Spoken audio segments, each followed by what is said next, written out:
5, 4, 3. Un saludo muy cordial, mis hermanos y hermanas. Tenemos ahora otro día de estudio intensivo. Tenemos mucho todavía que cubrir de este sílabo sobre Mateo 24 y 25. Antes de comenzar, queremos hacer lo que hacemos todos los días antes de comenzar nuestro estudio. Y es orar para que Dios bendiga nuestro estudio durante el curso del día. Así que vamos a inclinar nuestros rostros y vamos a orar a nuestro Dios. Padre Celestial, venimos ante tu trono agradeciéndote por la vida que nos das este día. Gracias, Señor, por todas las abundantes bendiciones que tú derramas sobre nosotros. Cosas que a veces tomamos por sentado, pero que son bendiciones de tu mano. Pedimos, Señor, que tú nos acompañes durante el curso de este día. Te pedimos que ilumines nuestras mentes, abras nuestros corazones y nos capacites para compartir el mensaje para este tiempo. Gracias, Padre, por escuchar nuestra plegaria, porque te lo imploramos en el nombre precioso de Cristo, nuestro Salvador. Amén. Quiero mencionarles al comenzar nuestro estudio de hoy que no vamos a estudiar el capítulo número 5 del sílabo y tampoco vamos a estudiar el capítulo número 7 del sílabo. Espero que ustedes hayan leído esos dos capítulos en el tiempo libre que tuvieron ayer. Por eso es que dejamos a las 4 de la tarde libre todo el resto de la tarde y la noche para que puedan leer esos capítulos. Ahora, nada más para darles un poquito de marco en cuanto a esos capítulos. El capítulo 5 demuestra que en la década de los 1880 hubo un intento de introducir una ley dominical en los Estados Unidos. Y ustedes notarán varias características allí de ese movimiento, lo que decían los ministros, las organizaciones que se unieron, etc. Muy parecido al panorama que presenta el espíritu de profecía. Y luego en el capítulo 7, que no vamos a estudiar lamentablemente, los que van a ver esta presentación en DVD o por televisión o están viendo por live streaming, les recomiendo que consigan el sílabo porque es indispensable para entender todo lo que estamos estudiando en esta clase. Pero el capítulo 7, que se titula El retorno de las águilas, demuestra que algo muy parecido sucedió en los años 1980, 1990 y aún hasta principios de la década de los 2000. Hubo un movimiento religioso muy parecido al que ocurrió en los años 1880, queriendo unir la iglesia con el Estado, cambiar la constitución para introducir oficialmente el cristianismo como la religión oficial de los Estados Unidos. Es decir, el panorama que presenta la hermana White no es un panorama imaginario, porque se ha demostrado ya en la década de los 1880 y también en la década de 1980, 1990 y principios del año 2000, que eso es precisamente lo que quieren los líderes religiosos en los Estados Unidos. Ahora, lo que quiero que estudiemos en esta mañana es la lección número 6. Vamos a estudiar esta lección a la luz del capítulo 5 y el capítulo 7, que no vamos a estudiar porque son capítulos que tratan aspectos históricos. Pero quiero cubrir el capítulo 6 porque ahí la hermana White presenta el panorama de cómo se va a introducir en los Estados Unidos al final de la historia la ley dominical. Es un capítulo que se basa en la perspectiva que presenta el espíritu de profecía sobre eventos finales. Pero, como les menciono, ya la década de 1880 y las décadas de 1980, 1990 y el año 2000 demuestra que lo que mencionó la hermana White es precisamente lo que va a ocurrir, porque ya se ha visto parcialmente cumplirse eso. Ahora vamos entonces a la lección número 6 que se encuentra en la página 63 de nuestro sílabo. Vamos a repasar brevemente lo que nosotros estudiamos ayer, nos dimos cuenta que en Mateo el capítulo 24 vinieron las águilas de Roma en el estandarte cuando los cristianos en la ciudad vieron la señal que hicieron, huyeron y luego entonces vino un periodo de tribulación para ellos. Nos dimos cuenta que el paralelo de eso que traza el espíritu de profecía es que la nación que tiene un águila como su emblema y que tiene un sol en su sello oficial, va a imponer ya no la adoración al sol, sino la adoración en el día del sol. Esa nación es los Estados Unidos de América. Y esto no es una conjetura porque ya esto ha sucedido una vez, como les mencioné, y luego sucedió otra vez en tiempos recientes. Ahora, no voy a tratar el subtítulo ¿Por qué no se impuso la ley dominical en 1888? Ustedes pueden leer esa sección. Sencillamente voy a mencionar que hay dos razones por las cuales en 1888 finalmente no hubo una ley dominical. Aunque se llevó ante el Senado y se quería una ley dominical, no se materializó por dos razones. Número uno, porque la iglesia no estaba preparada. La ley dominical está vinculada con el derramamiento de la lluvia tardía y el fuerte clamor de Apocalipsis 18. La iglesia en ese tiempo no estaba preparada para eso. Es más, la iglesia rechazó el mensaje de 1888. Así que Dios no pudo cumplir todas las profecías como nosotros conocemos como adventistas. La segunda razón es que el mundo tampoco estaba preparado. El evangelio no se había predicado a todo el mundo. Los eventos del mundo no se prestaban para el cumplimiento de la profecía de la ley dominical en la década de los 1880.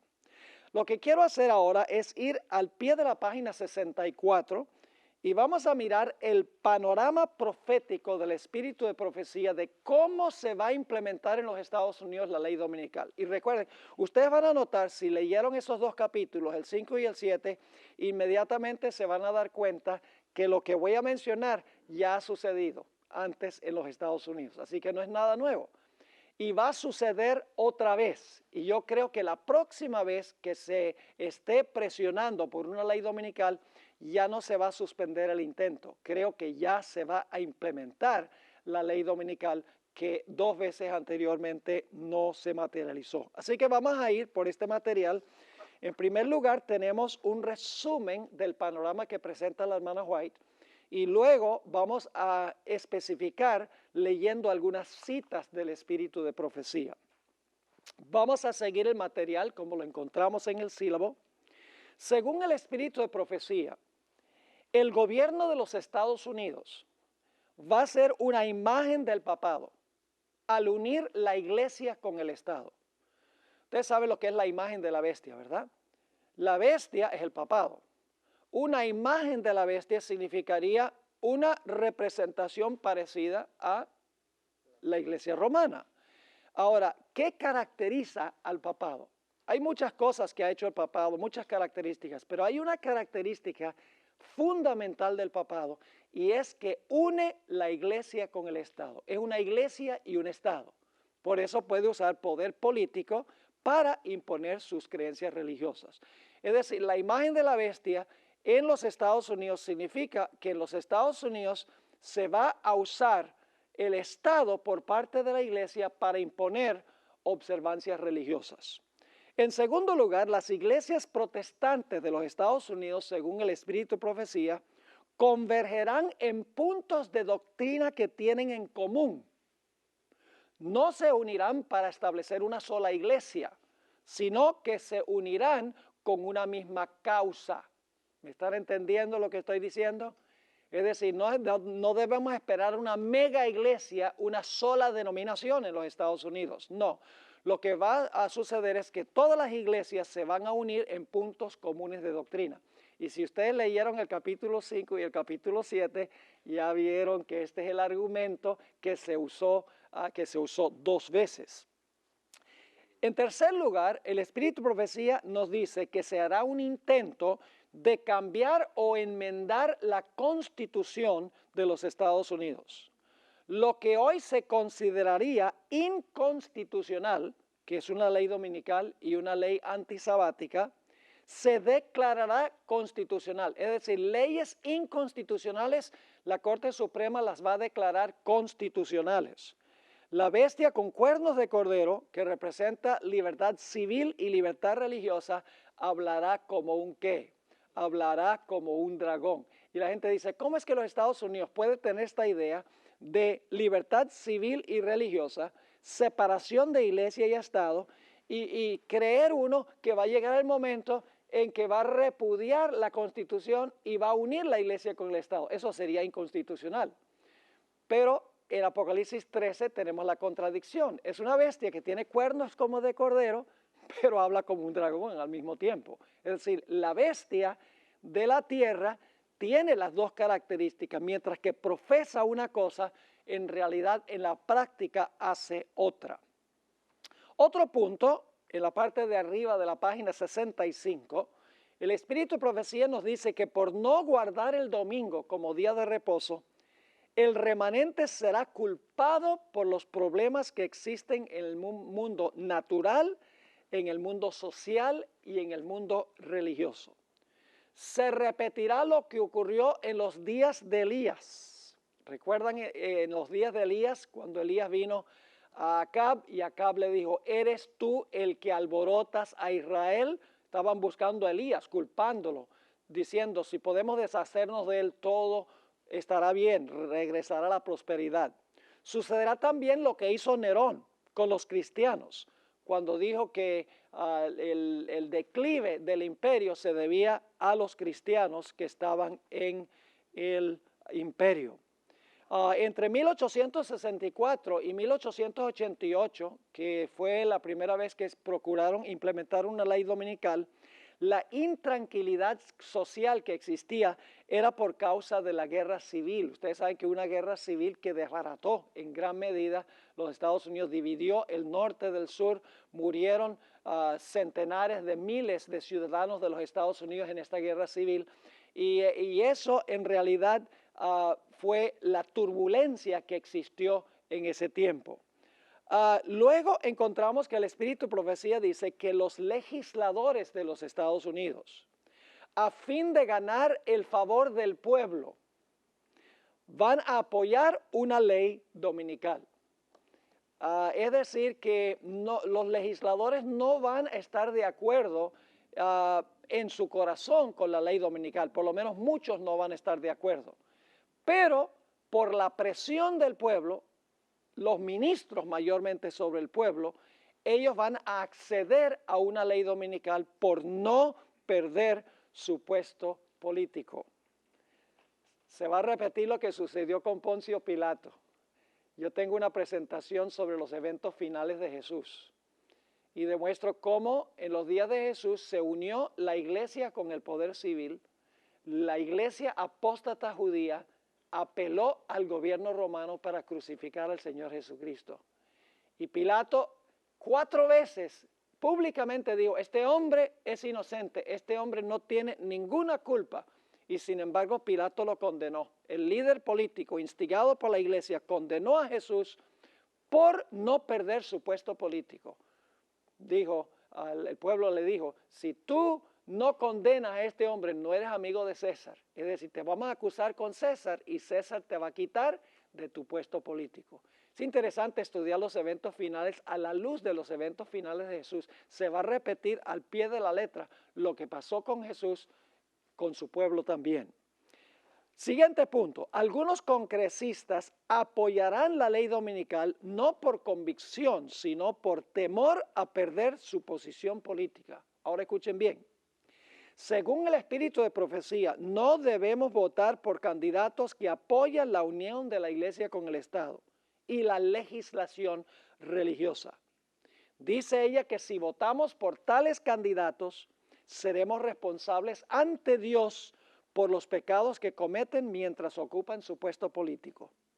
Es interesante que en 1888, este es un dato muy interesante, El Partido Demócrata tenía el modo de pensar que tienen los republicanos de hoy. Los demócratas eran los que especialmente querían legislación religiosa, mientras que en la década de los 1980, 1990 y principios del 2000, es el Partido Republicano los que han estado presionando por legislación religiosa. Siguiente punto, los líderes del movimiento a favor de una ley dominical no se darán cuenta en cuanto a las serias implicaciones de lo que están haciendo. No caerán en cuenta cuál es la fuente o cuáles serán las consecuencias de la ley dominical que ellos van a aprobar. Va a suceder como en los días de Jesús. ¿Recuerdan lo que dijo Caifás? Caifás dijo, es necesario que este hombre muera para salvar a la nación, porque si este hombre no muere, vienen los romanos y nos quitan la nación. La hermana White dice que el mismo argumento se va a usar. Si no acabamos con esta gente, lo que va a pasar es que la nación de los Estados Unidos se va a desbaratar y va a dejar de existir, va a perder su poder. Por eso es necesario acabar con esta gente. Es decir, se va a repetir el mismo argumento que se usó en los días de Jesús. Y los líderes no se van a dar cuenta de las serias implicaciones, porque si Caifás hubiera estado vivo en el año 70, cuando fue destruida Jerusalén, se daría cuenta cuál fue el resultado de su decisión. Ahora, siguiente punto. Esto nos hace pensar de lo que ocurrió en los días de Asuero en la historia de Esther. El consejero religioso del rey lo convenció de que los judíos eran una amenaza para la estabilidad del reino. ¿Recuerdan eso? Que fue Amán y le dijo al rey, mira, hay un pueblo esparcido en todas partes, tienen leyes diferentes, no obedecen las leyes del rey, no conviene tenerlos, porque si la gente no obedece las leyes, va a haber insurrección y va a haber problemas en el reino, tienes que deshacerte de ellos. Pero era mentiroso, ¿verdad que sí? ¿Qué sucedió cuando el rey Asuero se despertó y se dio cuenta que su consejero lo estaba engañando? Se llenó de ira, fue contra el que lo había aconsejado mal. Eso mismo va a suceder al final de la historia. En Apocalipsis 17, 16 dice que los reyes con quienes fornicó la ramera se levantarán contra la ramera y la harán desolada, desnuda. Comerán sus carnes y la quemarán con fuego. Esa es una forma de decir que van a estar bien bravos con ella. En realidad es el castigo que se le daba a una prostituta en el Antiguo Testamento. El siguiente punto, los protestantes le pedirán a los católicos que apoyen la ley dominical nacional. A veces pensamos que son los católicos que le van a decir a los protestantes que ellos impongan una ley dominical, y eso puede tener un elemento de verdad, pero los protestantes van a pedirle a los católicos que apoyen en los Estados Unidos una ley dominical según el espíritu de profecía. No serán los católicos los que persuadan a los protestantes, sino los protestantes que persuadirán a los católicos. Por eso es que la segunda bestia de Apocalipsis 13 hace una imagen de la primera bestia para favorecerla y ayudarla a recuperar su poder. Al pie de la página, la ley dominical con el transcurso del tiempo se convertirá en una ley antisabática. Es decir, al principio va a ser una ley dominical, todos tienen que guardar el domingo. Pero finalmente lo que sucederá es que harán una ley que prohíba también guardar el sábado. Y eso, claro, sería una ley inconstitucional. Y sería una violación de las primeras dos cláusulas de la primera enmienda de los Estados Unidos. La primera enmienda dice que el Congreso no puede hacer ninguna ley que establezca religión, ni que prohíba que la gente practique su religión. ¿Sería una violación de eso implementar el Congreso una ley dominical? Lógico, claro que sí, es establecer religión. ¿Sería inconstitucional prohibir que la gente guarde el sábado? Es una violación de la segunda cláusula que dice que la gente puede practicar libremente su religión. Pero eso va a pasar. Es decir, los Estados Unidos va a contradecir lo que está en la Constitución en la práctica. Tiene dos cuernos como cordero, pero va a terminar hablando como ¿qué? Como un dragón.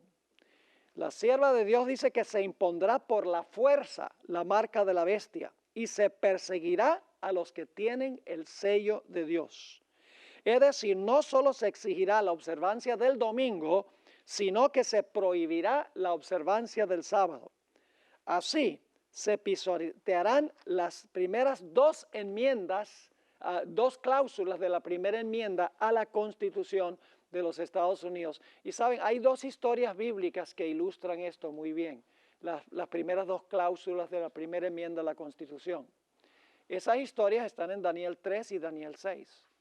Yo pregunto, cuando Nabucodonosor levantó una imagen y mandó a todos a adorar a la imagen, ¿estaba estableciendo el rey una observancia religiosa? ¿Cómo no? ¿Sería esa una violación de la primera cláusula de la primera enmienda? ¿Hacer una ley que establezca religión? ¿Cómo no? ¿Cuál fue el resultado de que el poder civil implementara esa ley de adoración? Persecución. Ahora, en Daniel 6 tenemos el otro lado de la moneda. En Daniel 6 el rey no está estableciendo religión, sino que está prohibiendo que la gente practique su religión. Dice, no se puede hacer una petición a ninguna persona dentro de 30 días, sino al rey. Es decir, se está prohibiendo que Daniel ore a su Dios. ¿Y qué sucedió como resultado de esa ley? Nuevamente, ¿qué cosa? Persecución. Es decir, cuando se viola la primera o segunda cláusula de la Constitución de los Estados Unidos, el resultado inevitable es la persecución.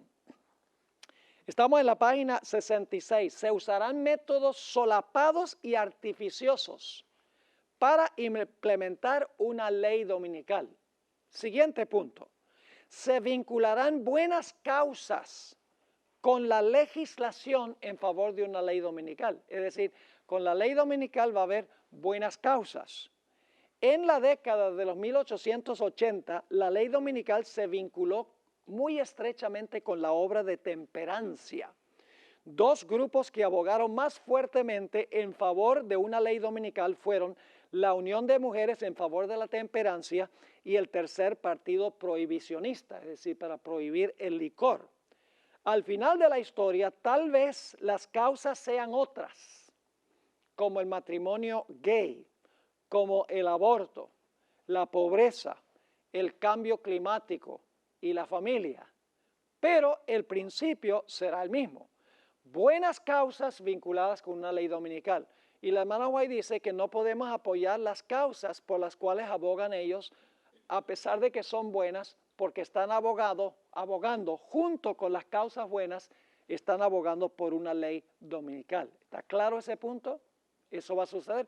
Y por lo tanto van a decir, como los adventistas no van a poder apoyar una ley, digamos, en cuanto al cambio climático o una ley en cuanto al aborto, porque va vinculada con una ley dominical, van a decir, la iglesia adventista está a favor del aborto y la iglesia adventista no cree en el cambio climático y la iglesia adventista no está a favor de ayudar a los pobres. Se van a usar todos esos argumentos porque no podemos apoyar las buenas causas que están vinculadas al mismo tiempo con una mala causa. Habrá también un deseo de introducir un currículo religioso en las escuelas públicas, dice el Espíritu de Profecía. No pareciera hoy posible eso, pero ella dice que va a ocurrir. Se introducirá la idea de que los Estados Unidos debe ser una teocracia. Los ministros se autoproclamarán la conciencia de la nación y le dictarán a los legisladores lo que deben hacer en asuntos religiosos. Y hoy en día no pareciera que eso fuera posible, pero escuchen bien, una serie de desastres en los Estados Unidos, un colapso económico, desastres naturales, no uno aquí, uno allá, sino uno después de otro, ataques terroristas, todo sucediendo al mismo tiempo. Hermanos y hermanas, la gente se vuelve muy religiosa. Y los ministros van a decir, esto está pasando porque nos hemos extraviado de Dios. Hay que regresar a Dios. El Papa Francisco I lo está diciendo, que la razón por la cual está pasando estas cosas en el mundo es porque la gente se ha extraviado de Dios y necesita regresar otra vez a Dios asistiendo a la misa los domingos. Es más, yo creo que mencioné esto, Francisco I ha vinculado las tres causas por las cuales él aboga. Él aboga por la integridad familiar, aboga por el asunto del problema del cambio climático y aboga también por acabar con la pobreza en el mundo. Él ha vinculado esas tres causas con el domingo. Él ha dicho, el cambio climático se debe al abuso del medio ambiente. El medio ambiente necesita un reposo un día de la semana. ¿A que no adivinan cuál día es ese? El domingo. Dice, la familia se está desbaratando porque todos están trabajando y no tienen tiempo para recargar sus baterías espirituales. Necesitan un día cuando puedan reunirse como familia, puedan ir a la iglesia, etcétera. ¿A que no adivinan cuál día es ese? El domingo. Y luego dice, los pobres, ay, trabajan tan duro. Los capataces capitalistas los hacen trabajar y trabajar y trabajar. Necesitan darles un día libre para que puedan descansar. ¿A que no adivinan cuál día es? El domingo. Él lo ha dicho.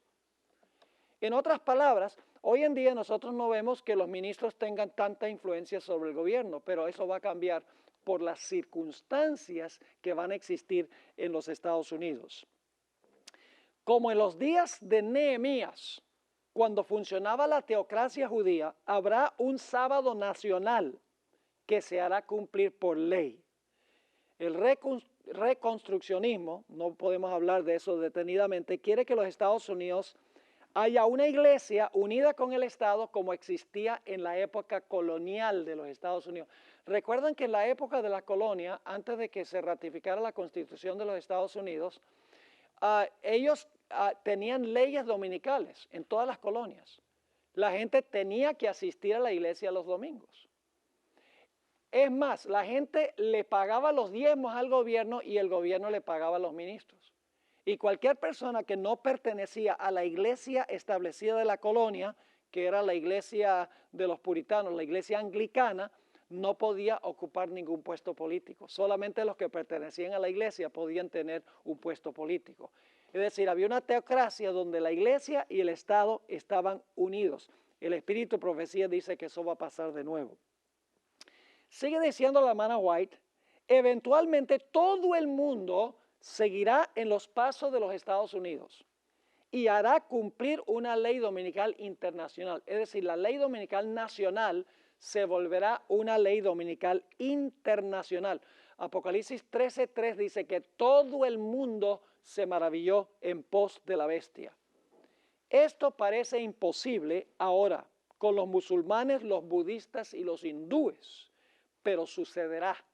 Y ustedes dicen, ¿cómo va a suceder? Los milagros a nivel global, el aumento de la criminalidad, el terrorismo, el deseo de eliminar la pobreza y los desastres naturales por causa del cambio climático harán que todos cooperen por salvar al mundo de la ruina. Eso es lo que va a suceder según el Espíritu de Profecía. Lo leímos ayer, donde la hermana White menciona todos los desastres naturales, la criminalidad, guerras y rumores de guerras, y luego ella dice, y luego Satanás le echará la culpa al pueblo de Dios como causantes de estos males. Pero la hermana White sigue diciendo que el pueblo de Dios rehusará guardar el domingo e insistirá en guardar el sábado y como resultado perderán sus derechos civiles, se les prohibirá vender y comprar y finalmente se emitirá contra ellos un decreto de muerte. Y hoy en día hay teólogos adventistas que dicen eso nunca va a pasar en este país. Que no va a pasar. La hermana White dice que el corazón del hombre puede ser muy cruel cuando se le retira la influencia del Espíritu de Dios. Hoy en día no pareciera posible. Hay una cita que vamos a leer más adelante, donde la hermana White dice, todo esto ahora parece imposible, pero va a haber grandes cambios en el mundo y los eventos finales serán rápidos. Todavía no sabemos qué es lo que va a suceder, sino por lo que dice el Espíritu de Profecía, porque todavía no ha ocurrido. Dice el Espíritu de Profecía, aquí está la cita, para la sabiduría humana, todo esto parece ahora imposible. Pero a medida que el espíritu refrenador de Dios se retire de los hombres y estos sean dominados por Satanás, que aborrece los preceptos divinos, se verán cosas que muy extrañas, muy cruel puede ser el corazón humano cuando se le retiran el temor y el amor de Dios. Toda persona en el mundo tendrá que decidir de cuál lado va a estar. Los fieles recibirán el sello de Dios y los infieles recibirán la marca de la bestia. Y entonces se cerrará la puerta de la gracia y comenzará el tiempo de angustia. Yo pregunto, ¿es esa la secuencia de Mateo el capítulo 24? Igualita. Hemos estudiado ayer la secuencia de eventos que nos llevan hasta el tiempo de angustia. El panorama que presenta el Espíritu de Profecía sigue la exacta secuencia de Mateo el capítulo 24. Es impresionante. Ahora, no hemos estudiado el tiempo de angustia, no hemos estudiado la falsificación de Satanás de la segunda venida, no hemos estudiado de la gran tribulación, no hemos estudiado en cuanto a las señales en el sol, la luna y las estrellas. Eso es lo que tenemos que estudiar hoy y tenemos que estudiar en los dos temas que tenemos mañana. Ahora, vamos a leer algunas citas de la hermana White en el tiempo que nos queda y tal vez vamos a tener que dedicar también parte de la próxima clase a leer estas citas sobre lo que acabamos de mirar en forma de bosquejo. El Espíritu de Profecía es muy definitivo cuando se trata de que en los Estados Unidos se va a unir la iglesia con el Estado. La hermana White repetidas veces dice eso. Vamos a leer aquí algunas citas, no podemos leer todas estas citas porque no nos alcanza el tiempo, pero vamos a leer algunas representativas. En el Conflicto de los Siglos, página 437, dice la sierva del Señor, semejante actitud, es decir, enmendar la Constitución, sería abiertamente contraria a los principios de este gobierno, al genio de sus instituciones libres, a los claros y solemnes reconocimientos contenidos en la Declaración de Independencia y contrarios finalmente a la Constitución. Es decir, unir la iglesia con el Estado sería contrario a la Constitución. Los fundadores de la nación procuraron con acierto que la iglesia no pudiera hacer uso del poder civil, con los consabidos e inevitables resultados, la intolerancia y la persecución. Fíjense, los fundadores dijeron, la iglesia no va a poder usar el poder civil, porque eso es lo que había hecho el papado durante los 1260 años. Sigue escribiendo, la Constitución garantiza que el Congreso no legislará con respecto al establecimiento de una religión, ni prohibirá el libre ejercicio de ella, y que ninguna manifestación religiosa será jamás requerida como condición de aptitud para ninguna función o cargo público en los Estados Unidos. Y luego dice esto, solo en flagrante violación de estas garantías de libertad de la nación es como se puede imponer por la autoridad civil la observancia de cualquier deber religioso. ¿Están captando lo que está diciendo?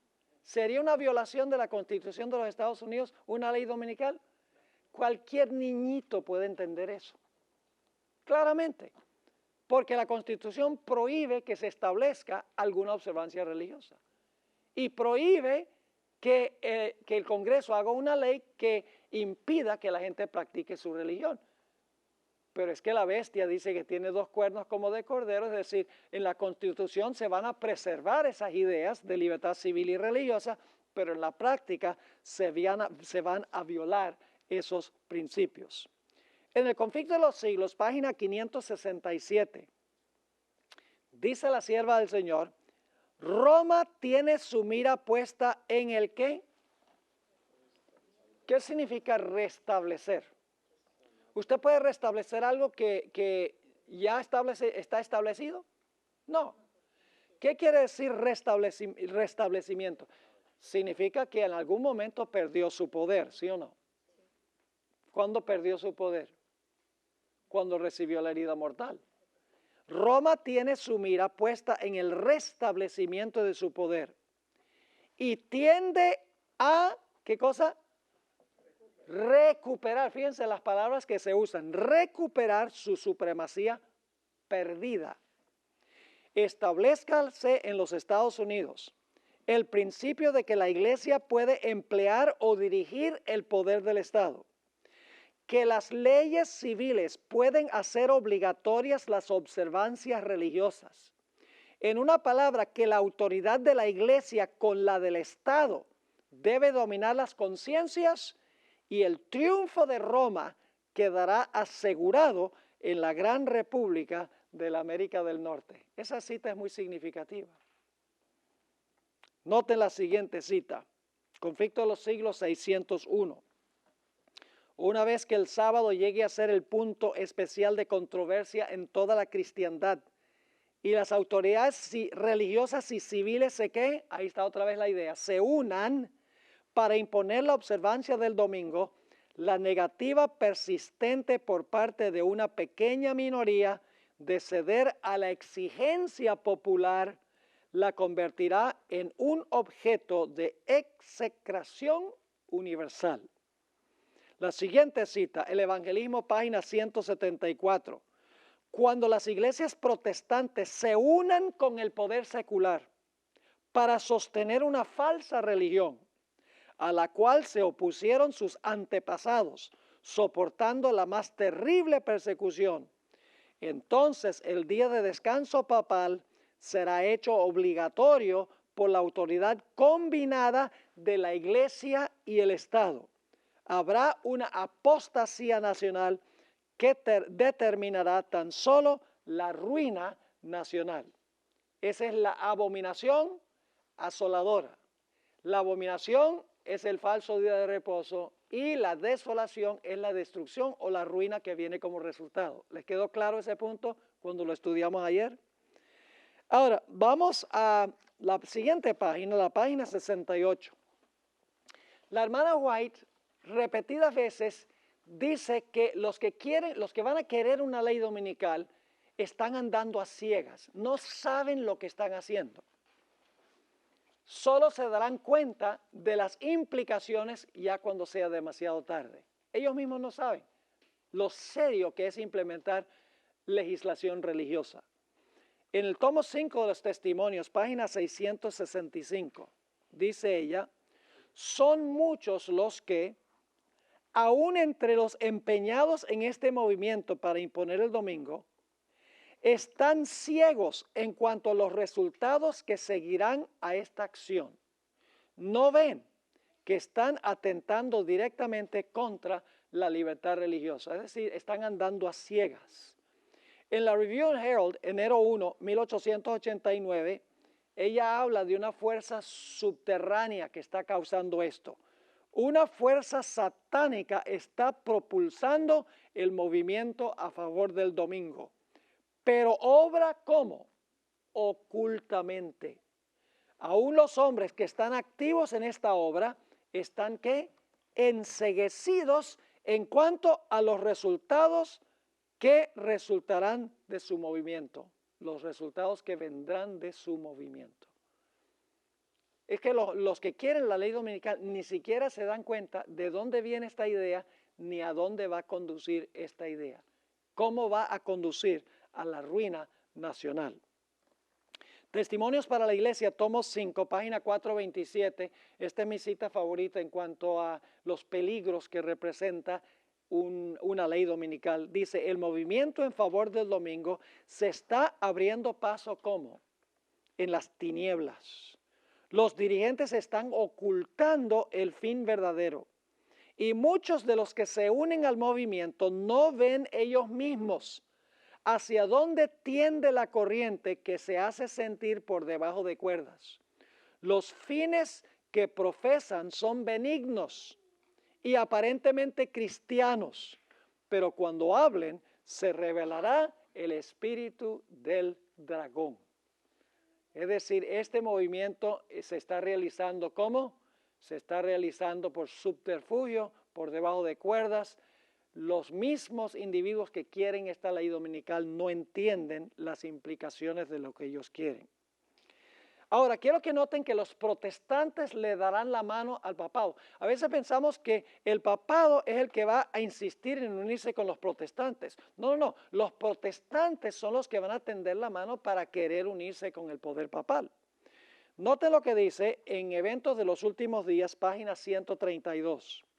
Los protestantes volcarán toda su influencia y su poder del lado del papado, mediante un decreto nacional que imponga el falso día de reposo ¿Qué van a hacer los protestantes? ¿Darán qué? Vida y vigor. ¿Por qué tendrían que darle vida y vigor? Porque tiene una herida mortal, ¿verdad? Dice, le darán vida y vigor ¿a qué? A la corrompida fe de Roma. Y ahora noten la siguiente palabra, ¿qué? Reviviendo su tiranía y opresión de la conciencia. Yo pregunto, ¿el papado se va a portar como se portó en el pasado? ¿Solo peor? ¿A nivel global? Definitivamente. Noten la siguiente cita que se encuentra en Conflicto de los Siglos, página 554. Esta cita es muy reveladora. Los protestantes se han entremetido con el papado. Eso se podría decir hoy. Yo creo que ustedes saben lo que sucedió con Tony Palmer. ¿Recuerdan el evento de Tony Palmer en este congreso? Después que Tony Palmer trajo ese video que tomó con su iPhone a esa convención pentecostal, un protestante, un líder protestante tras otro, viajaron a Roma para encontrarse con el Papa y mostraron gran admiración por el catolicismo romano. Entre esos estaba Rick Warren. ¿Saben quién es Rick Warren? El que escribió La vida con propósito y La iglesia con propósito. La vida con propósito ha vendido más de 50 millones de ejemplares. Se usa inclusive en muchas iglesias adventistas. Muy leído en todo el mundo cristiano. Fue Joel Osteen. ¿Ustedes saben quién es Joel Osteen? Llena un coliseo en Houston, 4 cultos los domingos, completamente repleto, más de 25,000 personas reunidas allí. James Robinson, un evangelista de la televisión, entre otros, fueron allá al Vaticano y cuando los trataron allá bien y pudieron ver todos los lugares internos del Vaticano, no tenían sino cosas maravillosas que decir en cuanto a la Iglesia Católica. Así que aquí dice, los protestantes se han entremetido con el papado y lo han patrocinado, han hecho transigencias y concesiones que sorprenden a los mismos papistas y les resultan incomprensibles. Es decir, el papado dice, esto es demasiado bueno para creerlo. Que los protestantes nos estén extendiendo la mano. Se les ha olvidado cómo nos portamos nosotros en el pasado. Sigue diciendo la sierva del Señor. Los hombres cierran los ojos ante el verdadero carácter del romanismo, ante los peligros que hay que temer de su supremacía. Hay necesidad de despertar al pueblo para hacerle rechazar los avances de este enemigo. ¿Qué clase de enemigo es? De este enemigo peligrosísimo de la libertad civil y religiosa. ¿Ustedes creen que el papado todavía es peligroso para la libertad civil y religiosa? Hoy en día da otra cara. Y la gente dice, no, este sistema ha cambiado. Porque el Papa lava los pies de diferentes religiones, abraza a los leprosos, habla de la necesidad de resolver el problema del cambio climático, de la integridad de la familia, de eliminar la pobreza del mundo, y eso todo suena como Judas Iscariote, que decía lo mismo. Pero es sencillamente una cara que le está presentando el mundo, hasta que pueda cobrar el poder. Y cuando tenga el poder, el mundo se va a despertar, pero va a ser demasiado tarde. No va a poder hacer absolutamente nada. Quiero leer la última cita aquí en la página 68. Cualquier movimiento en favor de la legislación religiosa es realmente una concesión ¿a quién? Al papado, que durante tantos siglos ha guerreado constantemente contra la libertad de conciencia. La observancia del domingo debe su existencia como supuesta institución cristiana al misterio de iniquidad y su imposición será un reconocimiento virtual de los principios que constituyen la misma piedra angular del romanismo. Cuando nuestra nación abjure de tal manera los principios de su gobierno que promulgue una ley dominical, en este acto el protestantismo dará la mano al papismo. ¿Quién es el que le está dando la mano a quién? Los protestantes y los católicos dicen esto, yo no puedo creer esto está demasiado bueno. Así que dice, cuando nuestra nación abjure de tal manera los principios de su gobierno que promulgue una ley dominical, en este acto el protestantismo dará la mano al papismo y con ello, ¿qué cosa? Noten la expresión otra vez. ¿Con ello qué? Recobrará la vida, la tiranía que durante largo tiempo ha estado aguardando ávidamente su oportunidad de ¿qué?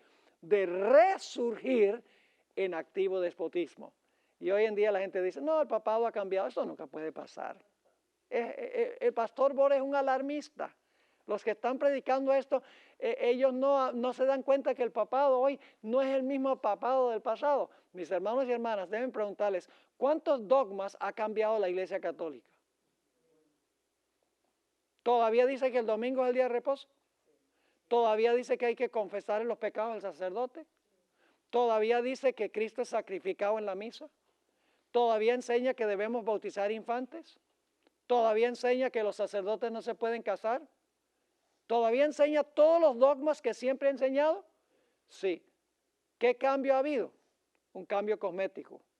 Ha habido un cambio, un facelift, decimos en inglés. Ha tenido cirugía plástica, pero por dentro es el mismo sistema que gobernó el mundo durante los 1260 años. Ahora, el siguiente punto es que la hermana White dice que se van a unir en puntos comunes de doctrina, los protestantes. Mire, Rick Warren dijo, el papado y nosotros en los puntos comunes de doctrina somos iguales.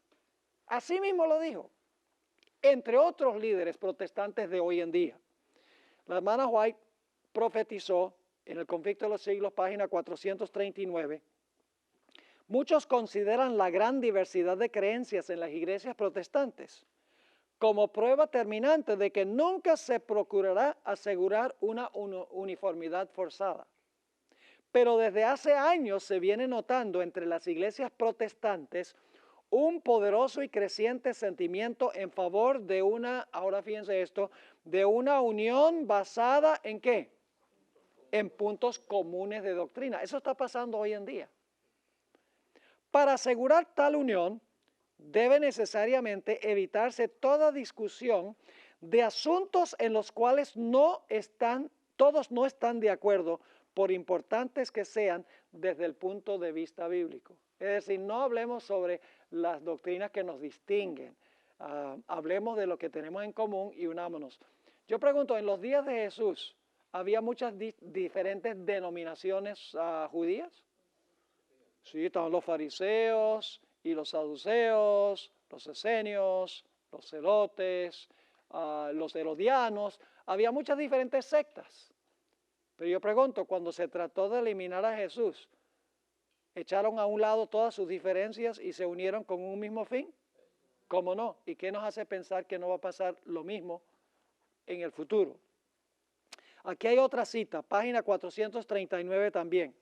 Cuando las iglesias principales de los Estados Unidos, uniéndose en puntos comunes de doctrina, influyen sobre el Estado para que impongan los decretos y las instituciones de ellas, entonces la América protestante habrá formado una imagen de la jerarquía romana y la inflicción de penas civiles contra los disidentes vendrá de por sí sola.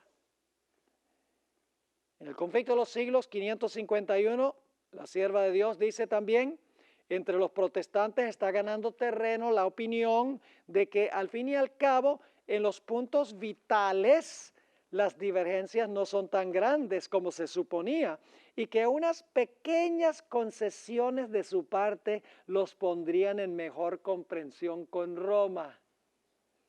Tiempo hubo en que los protestantes estimaban altamente la libertad de conciencia adquirida a costa de tantos sacrificios.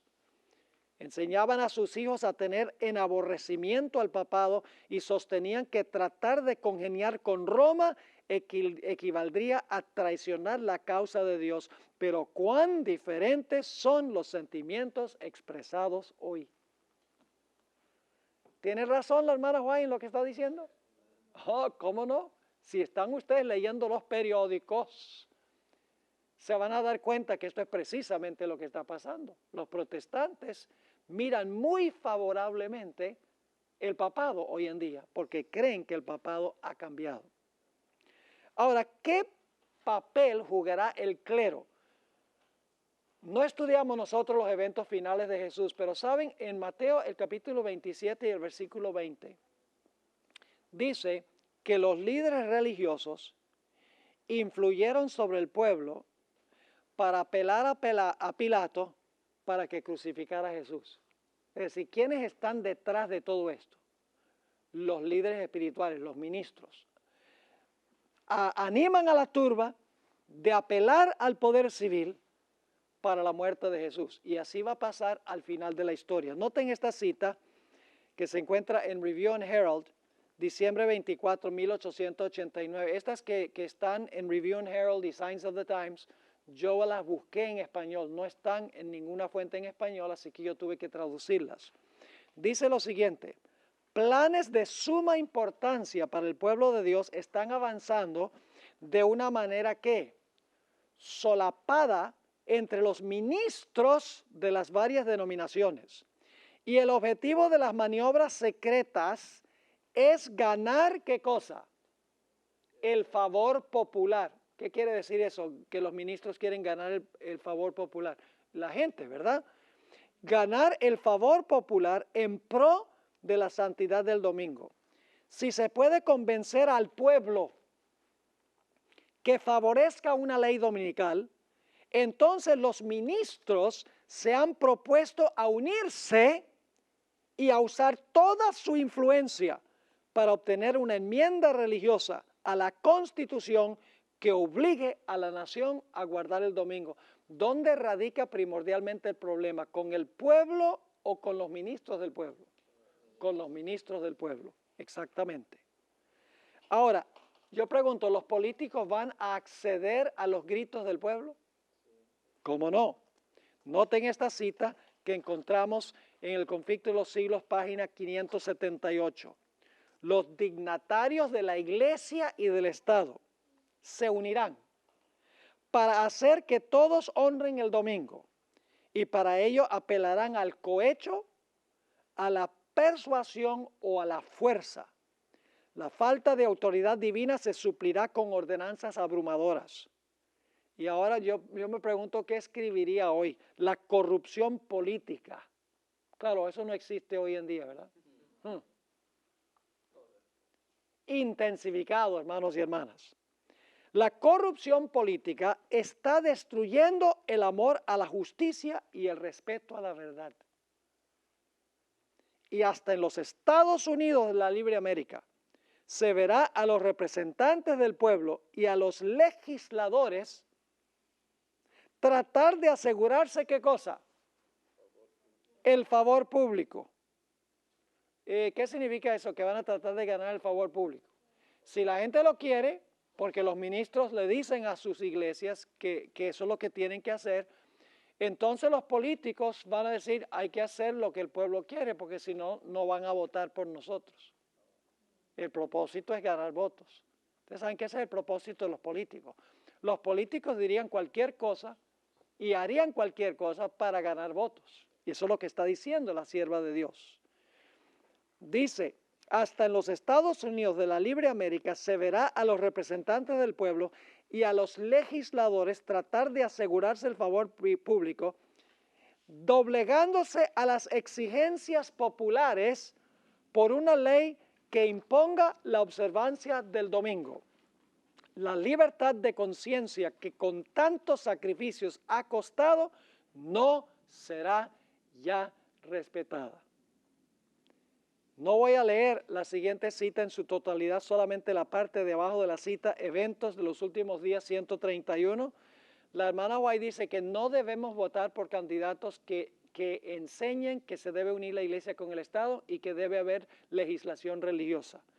La última parte de la cita dice, el pueblo de Dios no debe votar para colocar en sus cargos a tales personas, porque al hacerlo se hacen partícipes de los pecados que ellos cometen mientras están en sus funciones. No hay ningún problema con que votemos, pero tenemos que estar seguros por quién estamos votando y qué cree realmente la gente por quienes estamos votando. Hay que hacer investigación.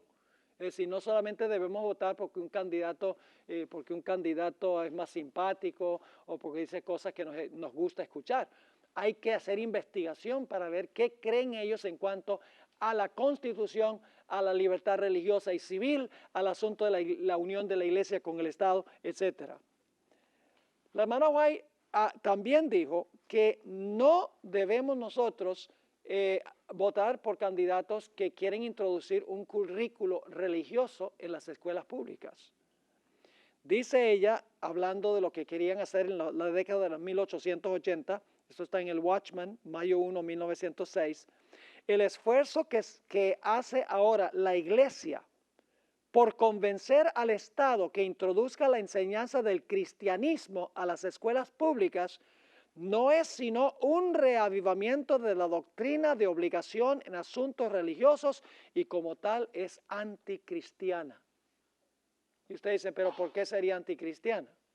Yo les pregunto esto.